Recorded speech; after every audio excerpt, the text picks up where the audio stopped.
नाजरीन, आप लोगों ने फिल्मों में अक्सर देख रखा होगा कि एक बंदा दूसरे बंदे को कत्ल करता है और उसके चेहरे जैसा अपना चेहरा बना लेता है प्लास्टर सर्जरी करके और उनके घर में घुस जाता है और वहाँ पे रहना शुरू कर देता है। लेकिन नाजरीन ग्रामी, अगर मैं आपको बोलूँ कि ये हकीकत में भी हो चुका है तो आपका क्या रिएक्शन होएगा?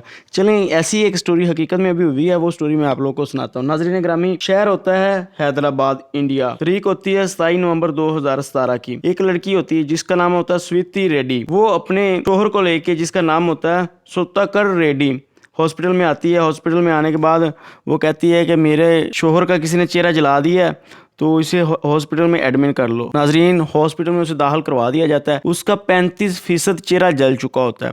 तो नाजरीन, वो जब अंदर लेके जाते हैं, उसके मरहम पट्टी कर रहे होते हैं, डॉक्टर साहब कुछ कर रहे होते हैं। बाहर श्वेती जो होती है वो उसके बहन भाइयों को, अपने बहन भाइयों को, सब लोगों को फ़ोन करती है। सब लोग आ जाते हैं। 4-5 घंटे उसकी वो मरहम पट्टी करते रहते हैं, चेहरा साफ वगैरह करते हैं, जो भी करना होता है सब कुछ करते हैं। करने के बाद डॉक्टर बाहर आते हैं और बताते हैं कि बंदा ख़तरे से बाहर है। तो उसकी बीवी भी कहती कि चलें, शुक्र हुआ मेरा शोहर बच गया। और उसकी माँ भी राज़ी होती है, चले चेहरा जल गया तो क्या हुआ, बच तो गया। तो घर वाले पूछते हैं कि आखिर क्या हुआ, इसका चेहरा जला कैसे? तो स्वीति बताती है कि मैं और मेरा शोहर सुधाकर, हम दोनों बाजार कहीं जा रहे थे घूमने फिरने के लिए। तो 2 लड़के बाइक के ऊपर आए, तो एक लड़के ने इसके चेहरे के ऊपर तेजाब फेंका और भाग गया। नाजरीन, उनके 2 बच्चे भी थे और उस दिन बच्चे साथ नहीं थे। 2 दिन पहले अपनी नानी के घर गए थे, नानी और नाना को मिलने के लिए। तो ये थी जी सीन इनका, वाकया इनका। तो उसके बाद मैं इसको जल्दी जल्दी हॉस्पिटल लेके आ गई। तो अब क्या होता है, अब जो सुधाकर होता है उसके घर वाले डेली खाना लेके आते हैं, उससे बातचीत करते हैं। चूंकि उसके चेहरे के ऊपर पट्टियां लगी होती है, पूरी उससे बात करी नहीं जाती, लेकिन फिर भी नॉर्मल नॉर्मल जिस हद तक बात कर सकता था करते हैं वो। ऐसे दिन गुजरते गुजरते 27 नवंबर को ये वाकया हुआ था। 10 दिसंबर आ गई। 10 दिसंबर तक उसका चेहरा काफी ज्यादा रिकवर हो चुका था और वो आहिस्ता आहिस्ता जख्मों से उबर के आ रहा था वापस। तो नाजरीन ग्रामी, एक दिन उसकी माँ सुधाकर की सूप बनाती है, चिकन सूप। बनाने के बाद अपने बेटे के लिए लेके जाती। साथ में उसका छोटा बेटा भी होता है, यानी सुधाकर का छोटा भाई, तो वो साथ होता है। वो अपने बेटे को जाके बताती है कि बेटा, आज मैंने तुम्हारे पसंद की सूप बना के लाई हूँ, चिकन सूप, आज तुम ये खाओ। तो आगे से वो कहता है कि नहीं, मैंने अम्मी नहीं खाना वगैरह वगैरह। तो अब जब कि उसका भाई होता है छोटा, उसको पता होता है कि मेरा भाई जो है ये बड़े शौक से खाता है, ये सूप पीता है, पेट फुल भी हो फिर भी पीता है। दूसरा हंसी मजाक भी करता रहता है। तो इतने दिनों में उसका चेहरा भी काफ़ी ठीक हो गया था और चेहरे आधे के ऊपर पट्टियाँ लगी थी और वो हॉस्पिटल में चल फिर भी सकता था, बेड से उतर के, इस काबिल भी हो चुका था। तो उसके भाई ने नोटिस किया कि इसने ये सूप पिया भी नहीं और ऐसे रिएक्शन किया जैसे सूप को इसने देखा ही पहली दफ़ा, नफरत के इजहार के साथ इसने देखा। और जो इसके बहन भाई और बाकी रिश्तेदार मिलने आए होते हैं, उनको भी ऐसे ही बिहेवियर करके दिखा रहा होता है जैसे किसी को ये जानता ही नहीं है। छोटा भाई ये सब चीज़ें नोटिस करता है। नोटिस करने के बाद वो चला जाता है करीबी थाने में। करीबी थाने में जाके कहता है कि देखें, मेरा भाई है, इस तरह उसका चेहरा जल गया, हॉस्पिटल में है, 27 तारीख को चेहरा जला था, आज 10 तारीख हो गई है, तो अब कुछ वो रिकवर हो चुका है। तो आप इन्वेस्टिगेशन करें कि आखिर उसका चेहरा किसने जलाया। पुलिस वाले उसे कहते हैं कि तुम पहले नहीं हमारे पास आए, इतने दिन हो गए, अब तक तो मुजरम भाग के भी चले गए होंगे। तो वो कहता है कि बात कुछ यूँ है कि मुझे तो पहले लगा था कि मेरा भाई है, लेकिन उसके चाल डाल, उसके तरीके से नहीं लगता कि ये मेरा भाई है, क्योंकि उसकी प्लास्टिक सर्जरी डॉक्टर कर रहे हैं, उससे चेहरा तो उसके हमारे भाई जैसा हो रहा है, लेकिन उसकी हरकतों से फील नहीं आता। उसने सारी बात बताई कि वो चिकन सूप मम्मी लेके आई, वो नहीं उसने पिया। उसके बाद वो रिश्तेदारों से ऐसे मिल रहा था, बाकी लोगों से ऐसे मिल रहा था जैसे कोई अजनबी हो।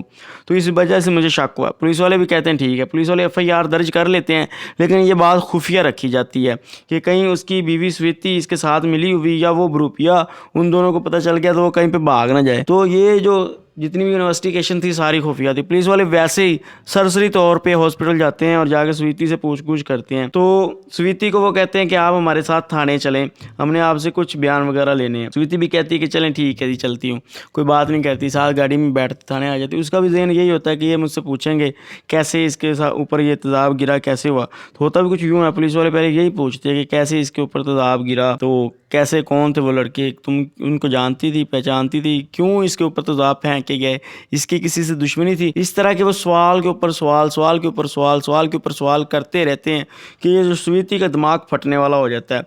वो इतनी टॉर्चर हो जाती है और इतनी वो मजबूर हो जाती है कि उसे सच बताना ही पड़ता है। वो कहती है जी कि ये मेरा शोहर सुधाकर नहीं है। पुलिस वाले कहते हैं हाँ, यही बात हम तुमसे पूछना चाह रहे थे, तो अब जो पूरी स्टोरी है वो सुनाओ। नजरीन, 10 दिसंबर को भाई उसके छोटे ने FIR करवाई थी थाने में जाके, तो 17 दिसंबर को ये स्वीति को गिरफ्तार करके ले आए थे। तो अब बयानों के ऊपर जब स्वीति ये चीज़ मान चुकी तो पुलिस वाले अब दूसरा जो बंदा था उसको तो गिरफ्तार कर नहीं सकते थे, वो हॉस्पिटल में था एडमिट।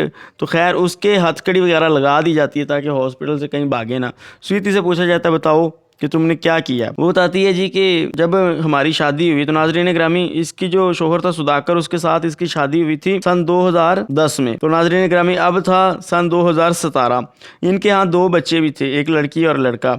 तो नाजरीन बात करने का मकसद कुछ यूँ है कि अब जो सुधाकर था वो तो सेहतमंद था, फिट था, लेकिन स्वीति जो थी उसके घुटनों में दर्द होना शुरू हो गई और उसकी कमर में भी अक्सर दर्द होती रहती थी। तो किसी ने मशवरा दिया कि तुम थेरेपी करवाया करो। वो जो होता है थेरेपी करने वाले कि इंसान के जिस्म के ऊपर तेल वगैरह लगा के मालिश करते हैं और उसके जिस्म के वो सारे जोड़ों से पटाखे वगैरह निकालते हैं, जिससे उसका जिस्म रिलैक्स हो जाता है, नॉर्मल फील होता है, अच्छा लगता है। दर्द वगैरह भी किसी जोड़ में हो तो वो भी नहीं होती। तो अब वो भी कहती है ठीक है। सुधाकर जो होता है उसे एक क्लिनिक में ले जाता है। जिस बंदे के पास लेके जाता है उसका नाम होता है राजेश रेड्डी। तो राजेश रेड्डी डॉक्टर होता है ऑलरेडी। और ये जो सुधाकर की बीवी सोनिया थी, स्वीति, ये भी हॉस्पिटल में नर्स थी और जो सुधाकर था वो खुद भी एक बड़ी फैक्ट्री का मैनेजर था। तो नाजरीन ग्रामी अब जो स्वीति थी ये राजेश रेड्डी से अपना वो करवाने लगती है थेरेपी।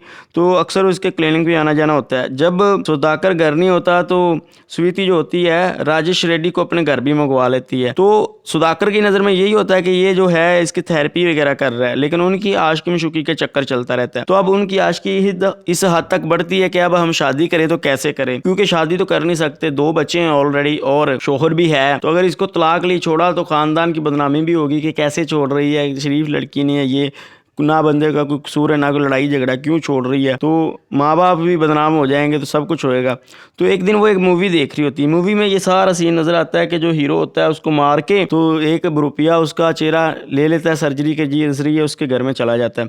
तो वो कहती है राजेश से हम भी ऐसे करते हैं। दोनों प्लानिंग बनाते हैं। प्लानिंग बनाने के बाद वो मूवी 20 बार देखते हैं। 20 बार देखने के बाद उनके ज़हन में सब कुछ रट जाता है, सब कुछ उन लोगों ने याद कर लिया होता है कैसे कैसे सारी गेम डालनी। वो क्या करते हैं, शाम होती है नाजरीन ग्रामी, राजेश छुप के उनके घर बैठा होता है। सुधाकर घर आता है तो पीछे से एक लोहे का राड उसके सर में मारता है, तो उसका सर फट जाता है, वो बेहोश होकर गिर जाता है। अब स्वीति क्या करती है कि करीब एक रिश्तेदार का घर होता है, उसे मंगवाने के बाद सुधाकर को हॉस्पिटल लेके जाती है, उसके पट्टी वगैरह करवाती है। जब वो होश में आता है तो उसको कहती है कि तुम बेड के ऊपर से गिर गए थे। वो कहता है नहीं, मेरे सर पे किसी ने चोट मारी थी पीछे से। वो कहती है नहीं, तुम बेड के ऊपर से गिरे थे, तुम्हें होश नहीं था। तो वो भी मान जाता है ऐसे ही होगा। तो नाज़रीन ग्रामी शाम होती है। शाम होने के बाद अगले दिन की सुबह 4-5 बजे वो उठती है। उठने के बाद उनका जो रिश्तेदार उनके घर ही रुका हुआ था उसको अपने घर भेज देती है कि जाओ अपने घर, अब ये सुधाकर ठीक है। तो राजेश जो था उसको उसने घर ही छुपाया हुआ था। वो लेके आती है इंजेक्शन एक। इंजेक्शन में बेहोशी की मेडिसिन मिली होती है, वो लगा देती सुधाकर को, और उसको जब वो लगती सुधाकर को वो बेहोश हो जाता है। अब राजेश और स्वीति दोनों मिलके क्या करते हैं कि उसके हाथ और पाँव बांधते हैं। बांधने के बाद नाजरीन ग्रामी, जिसमें अक्सर हकीम अपनी फक्की टाइप की चीज़ें बनाते हैं, लोहे का गुलदान होता है और उसका लोहे का एक डंडा होता है। उस लोहे के डंडे से राजेश उसके सर पे वार करता रहता है। 35 से 40 दफ़ा वार करता है उसके सर के ऊपर। उसका सर सारा पिचक जाता है और अंदर की तरफ चला जाता है। उसका चेहरा ऐसे लग रहा होता है जैसे कोई प्लास्टिक का चेहरा किसी ने बनाया हो। तो नाजरीन अब वो मर चुका होता है। उसकी डेड बॉडी को उठाते हैं, गाड़ी में रखते हैं। करीब ही एक जंगल टाइप का थोड़ा सा इलाका होता है, वहाँ पर जाते हैं, एक गड्ढा खोदते हैं, उस गड्ढे में उसकी मैयत को डालते हैं, डेड बॉडी को डालते हैं। डालने के बाद ऊपर पेट्रोल छिड़कते हैं, आग लगा देते हैं। ज़्यादा देर वो वहाँ पर रुक नहीं सकते थे। आग जब ख़त्म होती तो उसके ऊपर मिट्टी वगैरह डाल के उसको ज़मीन के बराबर करके वापस आ जाते हैं। तो नाजरीन अब वापस आने के बाद सुधाकर का चेहरा ये कैसे लेगा राजेश, तो इन लोगों ने ये भी प्लानिंग पहले बना रखी होती है। ये जो स्वीति होती है इसको पता होता है कि तेज़ाब की कितनी मकदार चेहरे के ऊपर फेंकनी जिससे चेहरा ज़्यादा जले भी ना, बंदे को ज़्यादा तकलीफ भी ना हो और रिकवर भी जल्दी हो जाए। तो वो 30% जो होता है तेज़ाब उसके चेहरे के ऊपर फेंक देती है। पहले तो राजेश डर रहा होता है, लेकिन वो उसे तसल्ली देती है कि हमने सारी ज़िंदगी इकट्ठे रहना है, इसकी सारी दौलत शौलत भी हमारे पास, मकान भी हमारे पास आ जाएगा, तुम हिम्मत करो। तो राजेश हिम्मत करता है, उसके चेहरे के ऊपर फेंक देती है। फेंकने के बाद रक्शे में उसको बिठा के हॉस्पिटल लेके आती है। आगे वाला तो सीन का आप लोगों को पता ही है। नाजरीन ग्रामी इस दौरान वो राजेश जो होता है ये अपनी स्टोरी सुनाती है। 2-4 दिन गुजरते हैं। गुजरने के बाद वो राजेश जो होता है वो भी रिकवर हो चुका होता है। पुलिस उस रुपये को भी ले आती है थाने में। लाने के बाद 235 सफ़ों की चार्जशीट तैयार करते हैं और सेशन कोर्ट में उन दोनों को पेश कर देते हैं। सेशन कोर्ट में पेश करते हैं तो उन दोनों को जेल हो जाती है। पहले तो 14 दिन का रिमांड होता है। रिमांड पूरा करने के बाद उन लोगों को जेल होती है, वो जेल में चले जाते हैं। अब क्या होता है, अब जो स्वीति होती है उसकी कुछ एनजीओ वाले हेल्प करते हैं और उसकी बेल करवाते हैं कि हम तुम्हारी बेल करवा देते हैं, तुम अपने बच्चों के पास बाहर आ जाओ। लेकिन वो इनकारी हो जाती है कि नहीं, मैंने आप लोगों से बेल नहीं करवानी, मेरे घर वाले मेरी बेल करवाएंगे। लेकिन वो काफ़ी अरसा देखती, कोई घर वाला उसकी बेल करवाने नहीं आता, ना ही कोई उसकी मुलाकात करवाने आता है। तो अब वो एनजीओ वालों को दोबारा कहती है, एनजीओ वाले उसकी बेल करवा देते हैं।